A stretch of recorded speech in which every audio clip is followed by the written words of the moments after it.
Road దాటే సమయంలో road ప్రమాదాలు జరగటం, ఆ రోడ్డు ప్రమాదాలలో కొందరు మరణించటం మరియు కొందరు గాయపడటం టీవీ న్యూస్లలో మరియు వార్తాపత్రికల్లో మనం నిత్యం చూస్తున్నాము. రోడ్డు దాటుతున్న సమయంలో ఈ జాగ్రత్తలు తీసుకోండి. పాదచారులు రోడ్డు దాటే సమయంలో ముందుగా రోడ్డు అంచుకు వచ్చాక 1 నిమిషం ఆగి వచ్చేపోయే వాహనాలను గమనించాలి. రోడ్డు దాటే సమయంలో ముందుగా కుడివైపు వాహనాలు వస్తాయి కనుక కుడి చేయి పైకి ఎత్తి వచ్చే వాహనాలను ఆపుతూ వాహనాల యొక్క డ్రైవర్లను గమనిస్తూ సగం రోడ్డు దాటాలి. తరువాత ఎడమ చేయి పైకెత్తి వస్తున్న వాహనాలను ఆపుతూ వాహనాల యొక్క డ్రైవర్లను గమనిస్తూ మిగతా సగం రోడ్డు దాటాలి. ఆగి ఉన్న వాహనాల ముందు నుండి అదేవిధంగా వెనుక నుండి రోడ్డు దాటవద్దు. ఏదైనా వాహనం నుండి మనం దిగిన వెంటనే ఆ వాహనానికి ముందు నుండి కానీ వెనుక నుండి కానీ వెంటనే రోడ్డు దాటవద్దు.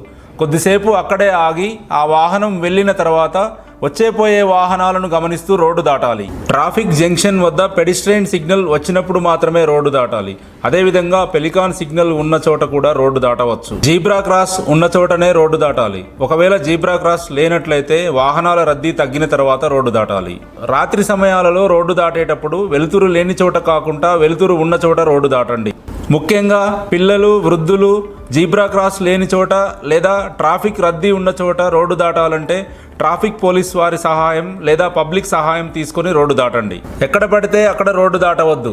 పరిగెత్తుతూ, సెల్ ఫోన్ మాట్లాడుతూ, ఇయర్ ఫోన్స్ పెట్టుకొని పాటలు వింటూ, వాట్సాప్లో మెసేజ్లు చెక్ చేసుకుంటూ పరధ్యానంలో ఉండి రోడ్డు దాటవద్దు.